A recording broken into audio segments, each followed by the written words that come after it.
بسم اللہ الرحمن الرحیم۔ یہ افتخار صاحب کانپور سے سوال کرتے ہیں کہ اسلام میں مرض متعدی ہوتا ہے یا نہیں، یعنی چھوا چھوت سے کیا مرض پھیلتا ہے یا نہیں پھیلتا۔ اس سلسلے میں ایک ویڈیو بھی ہم لوگوں کی آئی ہے جدید مسائل میں، جو کورونا کے تعلق سے، غالباً میری ویڈیو اس میں ہوگی، کورونا کے تعلق سے وہ ہے، اور اس میں بہت ساری حدود بیان کیے گئے ہیں کہ شرعی عقیدہ کیا ہونا چاہیے، اور مرض کے اندر پھیلنے کی، ایک دوسرے سے لگ کر کے بڑھنے کی، چھوا چھوت کی اس کے اندر استعداد صلاحیت ہوتی ہے یا نہیں۔ اسی سے متعلق یہ سوال ہے کہ اسلامی نقطہ نظر سے چھوا چھوت سے مرض پھیلتا ہے یا نہیں پھیلتا۔ اس سلسلے میں دو حدیثیں ہیں۔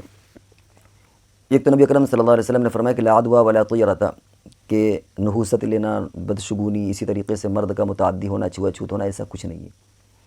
دوسری طرف حضور صلی اللہ علیہ وسلم نے ارشاد فرمایا کہ فر من المجذوم فرارک من الاسد،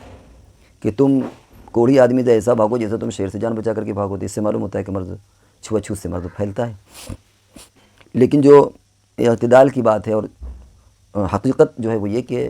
چھوا چھوت سے مرض نہیں پھیلتا۔ اصل تو یہی ہے کہ اللہ تبارک و تعالیٰ جس کو مریض بنانا چاہیں یا مرض اس پر ڈالنا چاہے، یا وہ بیمار ہے تو ٹھیک ہے، لیکن چھوا چھوت سے نہیں پھیلتا مرض۔ چنانچہ نبی اکرم صلی اللہ علیہ وسلم سے ایک صحابی نے اس طرح کے اشکال کیا کہ اللہ کے رسول،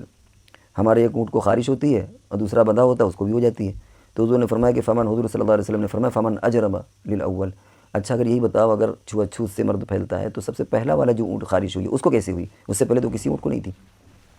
تو یہ حضور صلی اللہ علیہ وسلم نے ایک تعلیم دی کہ حقیقتاً اس کے اندر، مرض کے اندر پھیلنے کی استعداد نہیں ہوتی،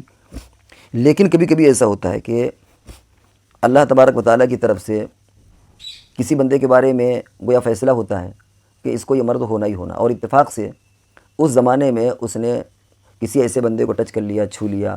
اس کے رابطے میں آ گیا اور اس کو وہ بیمار ہو گیا۔ تو اب اس کا عقیدہ یہ خراب ہوگا کہ دیکھا میں فلاں شخص سے میں اس کے پاس گیا، یا اس کو میں نے چھوا، یا اس سے متعلق رہا، اس لیے میرے اندر بھی وہ مرض پیدا ہو گیا۔ تو نبی اکرم صلی اللہ علیہ وسلم نے اس عقیدے کو، اس وہم کو دور کرنے کے لیے یہ فرما دیا کہ تم پہلے سے ہی دور رہو،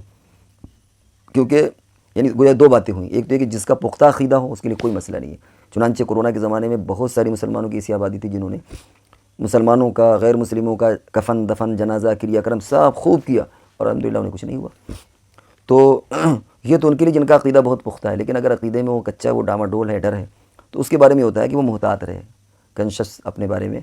احتیاط کرے وہ، اس لیے کہ کہیں اگر وہ ٹچ میں آیا، بیمار ہو گیا، تو وہ تو بیمار ہو رہا ہے اللہ کے بیمار کرنے سے، لیکن وہ یہ سمجھے گا کہ میں اس کی وجہ سے بیمار ہو گیا، تو ہو سکتا ہے کہ اس کا عقیدہ خراب ہو یا عقیدہ کمزور ہو۔ تو اس لیے حضور صلی اللہ علیہ وسلم نے دو حدیثیں، ایک طرف تو یہ فرمایا کہ دیکھو مرض کے اندر کوئی چھوا چھوت نہیں ہوتی، اللہ تبارک و تعالیٰ جب تک نہ پیدا کرے مرض کسی کے اندر نہیں پیدا ہو سکتا، اصل تو یہی بات ہے۔ لیکن کبھی کبھی کسی کے چھونے سے وہ وقت اللہ کی طرف سے ایسا ہوتا ہے، یا یہ کہ اللہ کو اس کو مریض کرنا ہی کرنا تھا، اور وہ اتفاق یہ ہوا کہ اسی وقت میں اس نے چھوا اور مریض ہو گیا، تو ہو سکتا ہے کہ اس کا عقیدہ خراب ہو جائے اور وہ کچھ کا کچھ سوچنے لگے۔ اس لیے نبی کرم صلی اللہ علیہ وسلم نے فرمایا کہ بھائی تم شروع سے ہی اس سے دور رہو تاکہ تمہارا عقیدہ محفوظ رہے، اور فرمایا کہ تم کوڑھی تو ایک مثال ہے، اس طرح بھاگو جس طرح تم شیر سے بھاگتے ہو۔ تو خلاصہ یہ نکلا کہ عقیدے کے اعتبار سے عقیدہ یہی ہونا چاہیے کہ مرض کے اندر کوئی چھوا چھوت نہیں ہے، لیکن احتیاط کا تقاضا یہ ہے کہ آدمی محتاط رہے۔ جس تعاون کے بارے میں آتا ہے کہ بھائی جہاں تعاون پھیلا ہو وہاں پر مت جاؤ، اور جو تعاون میں مبتلا ہیں یا اس ایریے میں وہ دوسری جگہ مت جائیں۔ تو یہ سب چیزیں عقیدے کی اصلاح کے لیے نبی اکرم صلی اللہ علیہ وسلم نے ارشاد فرمائی ہیں، ورنہ اس کا یہ مطلب نہیں کہ اگر کوئی اس طرح بیمار ہو جائے تو اس کے کوئی قریب نہ کرے، کوئی اسے تیمارداری نہ کرے، اس کی رکھوالی نہ کرے، ورنہ پھر تو بہت پریشانی پیدا ہو جائے گی۔ تو اس لیے